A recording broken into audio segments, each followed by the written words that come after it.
nggak usah protes. Data pribadi kita memang dijual.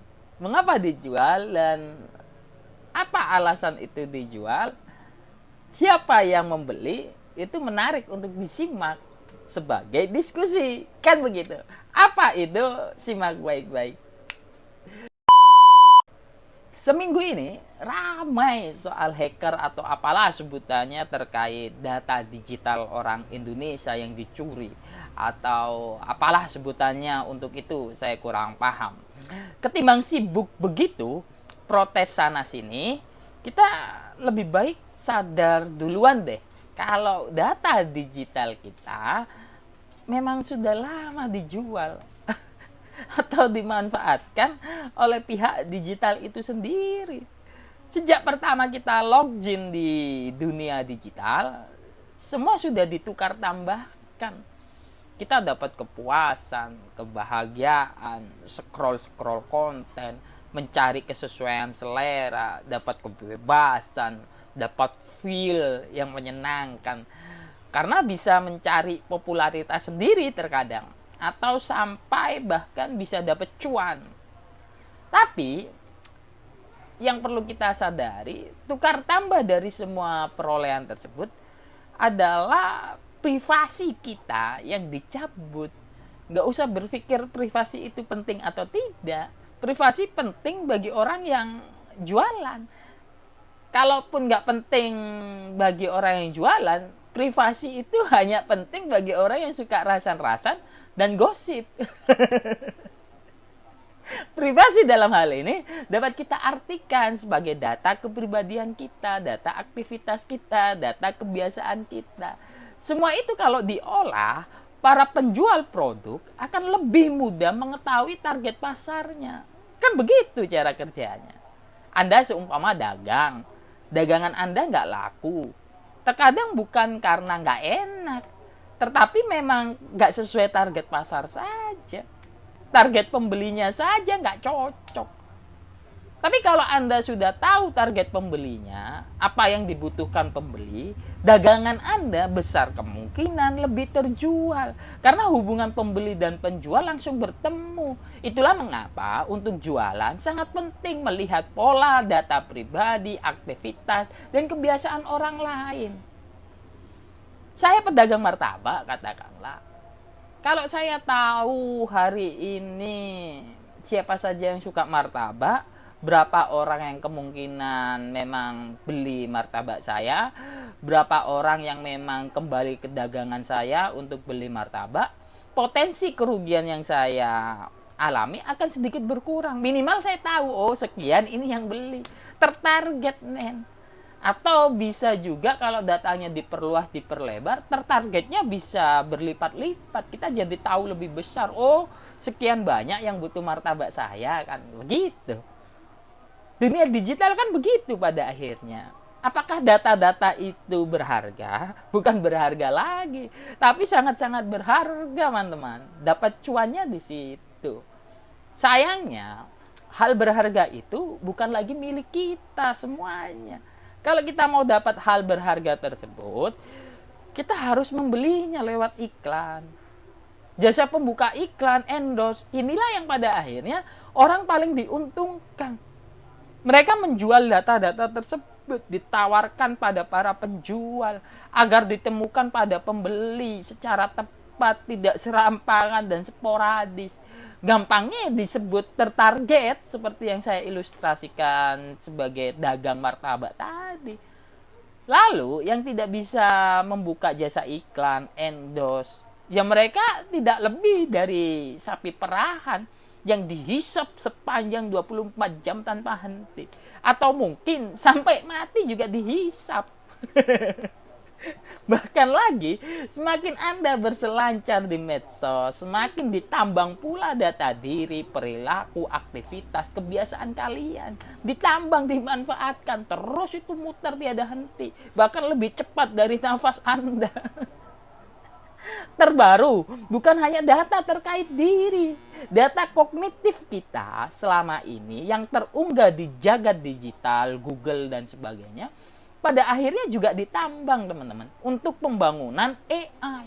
Nggak heran kalau AI adalah aplikasi pencuri pada titik tertentu bagi kalangan kritikus digital.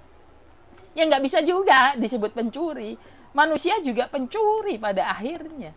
Manusia belajar dengan cara mencuri dari orang lain. Apapun itu, entah itu pikiran, buku, kutipan, penelitian, jurnal, dan lain sebagainya.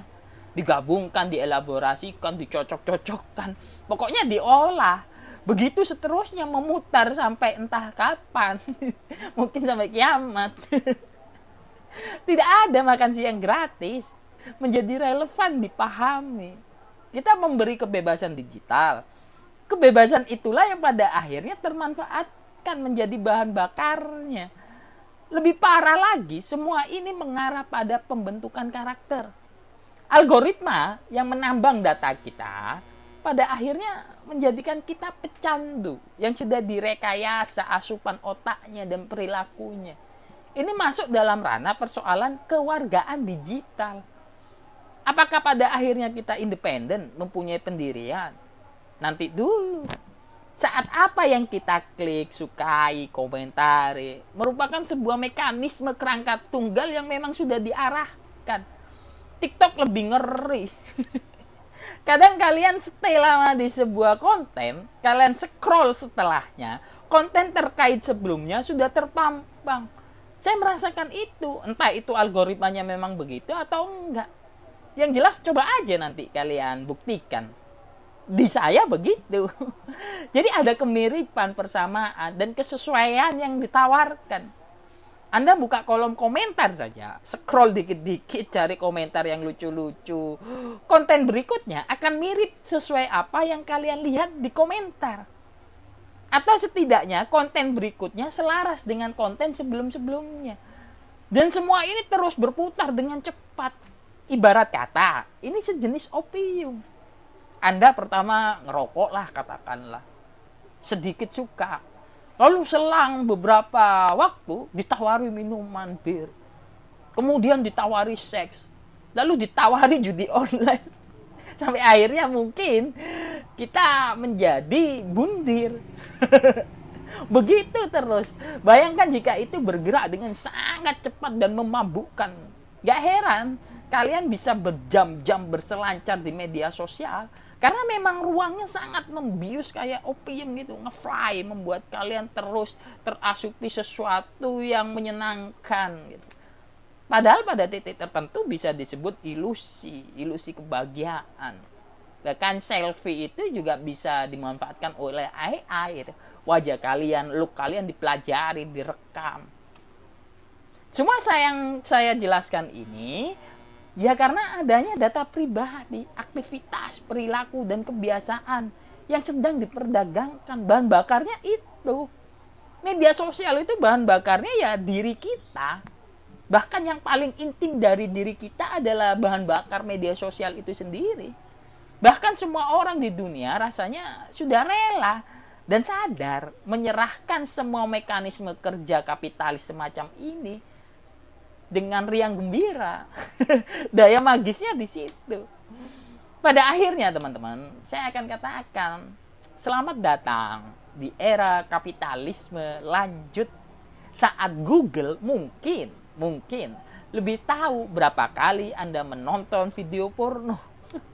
Saat Google mungkin lebih tahu dari ibumu atau orang terdekatmu apa barang impianmu, barang yang ada di keranjang toko onlinemu yang nggak di check out tapi kamu lihat terus. Mungkin Google lebih tahu, lebih merasakan kamu butuh tapi nggak punya uang, sehingga ditawari pinjol pada akhirnya. Mungkin juga saat Google lebih tahu percakapan apa saja soal selingkuhanmu, soal dengan orang-orang gelapmu, ketimbang siapapun atau bahkan istrimu gitu. Mungkin Google yang lebih tahu kita gitu ketimbang siapapun di muka bumi ini. Ya benar, semuanya mungkin saja begitu. Tapi kebenaran ya nggak ada yang tahu gitu. Kita hanya mengolahnya atau membedahnya dalam jangkauan pikiran kita sendiri. Dan memang semua ini mungkin gitu. Mungkin saja. Jadi, apakah data pribadi menjadi penting? Silakan diskusikan saja. Saya mau cari kayu dulu. Terima kasih.